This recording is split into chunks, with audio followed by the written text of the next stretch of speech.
Salut les cavaliers! Alors aujourd'hui on se retrouve pour une petite vidéo sur la mise en confiance. Allez, c'est parti!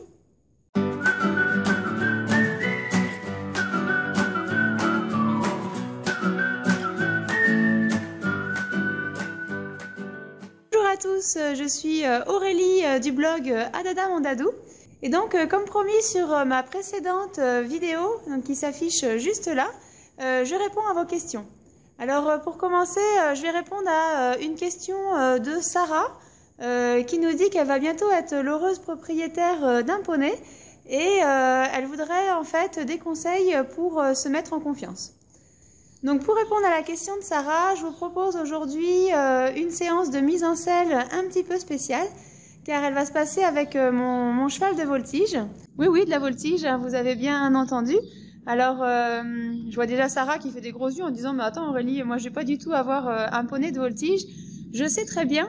Simplement, on va parler de la mise en confiance sur deux critères.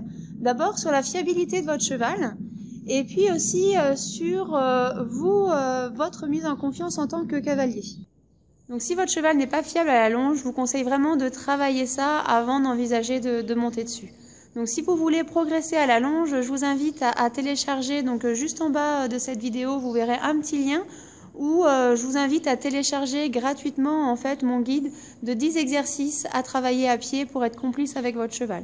Et vraiment, une fois que vous aurez fait ces 10 exercices, les choses vous paraîtront vraiment plus faciles. Vous aurez un cheval à l'écoute, vous aurez confiance en lui et vous pourrez faire des choses super.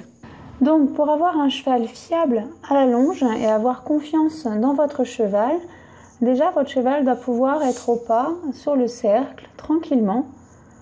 Voilà, il respecte bien votre chambrière, il garde sa longe plus ou moins tendue. Pour la transition en trot, une simple action de la voix accompagnée avec la main gauche et légèrement avec la chambrière et le cheval part au trot. Pareil pour la transition galop. Voilà, là le cheval est au galop, il est calme sur son cercle, tranquille, il obéit bien aux aides du longeur. Puis hop, on lui demande de repasser au trot. Le cheval repasse immédiatement au trot. Voilà, maintenant on lui demande de repasser au pas et de s'arrêter. Voilà, donc là on voit bien que le cheval répond aux aides du cavalier, du longeur, donc il n'y a pas de souci. Voilà, donc juste une petite précision avant de commencer. On est d'accord, vous ne faites pas cet exercice à la maison si votre cheval ne répond pas bien nos aides à la longe. Hein. On est d'accord, hein. Pas de blague. Hein. Donc c'est parti pour un petit échauffement. Alors c'est vrai que ça peut vous paraître un petit peu étrange parce que les cavaliers n'ont pas l'habitude de s'échauffer avant de monter à cheval. Par contre, les voltigeurs, oui. Et en fait, moi je pense que c'est un tort. En fait, je pense que les cavaliers, tout comme les voltigeurs, devraient s'échauffer avant de monter à cheval. C'est vrai que c'est assez étrange parce que du coup, on échauffe le cheval, mais on ne prend pas le temps d'échauffer le cavalier. Alors que si vous vous échauffez avant votre séance, quand vous arriverez à cheval, voilà, vos muscles seront au top et vous serez tout de suite prêt à avoir du liant et à être bien avec votre cheval. Donc je vous invite à tester ça. Donc un petit échauffement rapide suffit. Hein. Vous courez un petit peu, un peu de talons-fesses, pas chassé, quelques exercices d'étirement. Et puis le tour est joué et votre cheval vous en remerciera. Alors ça y est, là on rentre dans le vif du sujet. Donc vous êtes sur votre cheval, vous êtes au pas et la première des choses c'est que vous allez essayer de vous décontracter et de suivre le mouvement de votre cheval avec votre bassin, de vraiment essayer de vous imaginer que vous faites corps avec votre cheval et quand il avance, vous essayez de vraiment prendre conscience de chacun de ses mouvements, d'essayer de faire corps avec lui. Vous pouvez le faire là comme je le fais sur la vidéo, fermez les yeux, relâchez les mains, voilà, vous êtes tranquille et détendu. Alors il y a une chose que j'aime bien dire à mes cavaliers pour qu'ils se détendent, c'est imaginer que vous êtes une baleine au fond de l'océan. Le but de l'exercice, c'est vraiment de vous remplir de calme, de sérénité et de confiance avec votre cheval. Voilà, donc ensuite, toujours dans cet état d'esprit de faire confiance à votre cheval, vous allez pouvoir lâcher les mains. Voilà, et continuez à prendre conscience du mouvement de votre cheval. Vous n'avez pas besoin de vous tenir, votre cheval est bien et vous êtes bien également. Voilà, donc là, un autre petit exercice à faire. Alors là, pas avec n'importe quel cheval, avec un cheval qui est éduqué. Donc vous allongez sur le cheval et pareil, essayez de faire corps avec lui, de n'imaginer que vous faites qu'un avec votre cheval. Voilà, et donc même exercice à l'envers, donc vous vous allongez complètement sur lui, donc bien sûr vous ne pourrez peut-être pas faire ça avec votre cheval au départ, il faut avoir un cheval éduqué pour le faire, mais c'est vrai que c'est quand même un exercice sympa de désensibiliser vos chevaux sur ce type d'exercice, comme ça vous pouvez vraiment, ça vous ouvre la porte à plein de choses.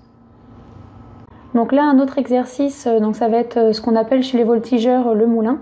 Donc je ne suis pas voltigeuse, hein. C'est pour ça que je fais pas forcément bien mes pointes et que je tends pas forcément bien la jambe. Je suis longeuse, mais peu importe, vous voyez, on n'est pas obligé d'atteindre ce que font les voltigeurs en fait. Là on est vraiment dans des exercices de décontraction. Donc là à un genou, et c'est pareil, je vais bien avancer mon bassin, je vais bien me décontracter et vraiment me concentrer à sentir les foulées de mon cheval, à vraiment être avec lui. Voilà, quand vous faites ce genre d'exercice, pensez à vous rasseoir doucement sur votre cheval, préserver son dos. Voilà, donc là maintenant, on va pouvoir faire le même exercice au trot. Donc au trot, j'essaye de me relâcher, de bien sentir le mouvement de mon cheval, de laisser mon bassin accompagner le mouvement du cheval.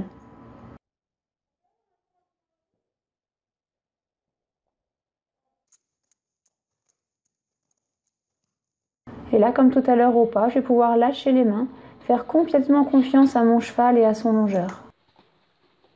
Voilà, donc c'est vraiment un exercice qui est agréable à faire. Et donc après, même exercice au galop. Donc le cheval part sur un petit galop. Vous vous concentrez d'abord à bien le suivre, à bien être là avec votre bassin. Collez au maximum vos fesses au tapis ou à la selle si vous faites cet exercice avec une selle. Et donc comme tout à l'heure, je vais pouvoir aussi fermer les yeux, sentir les foulées de mon cheval, lâcher les mains et bien l'accompagner. Idéalement, je peux aussi fermer les yeux et lâcher les mains en même temps, ce qui va vraiment vous permettre de sentir les foulées de votre cheval et de faire corps avec lui. Vous pouvez également mettre les mains dans le dos, comme je le fais sur la vidéo, là, ou mettre les mains sur la tête. En gros, tout ce qui va faire que vous allez être bien avec votre cheval et que vous allez faire corps avec lui. Voilà, j'espère que cette vidéo vous a plu et qu'elle vous apportera beaucoup de choses dans la mise en confiance avec votre cheval. Je vous rappelle que vous aussi, vous pouvez me poser des questions directement sur la chaîne YouTube ou sur le blog ou même par mail aussi. J'ai reçu des questions par mail. Voilà, si vous avez un souci avec votre cheval, voilà, n'hésitez pas, posez-moi la question et j'essaierai d'y répondre en vidéo. Et donc, si ce n'est pas encore fait, je vous invite à vous abonner à ma chaîne YouTube pour être au courant des prochaines vidéos. Allez, à bientôt, ciao!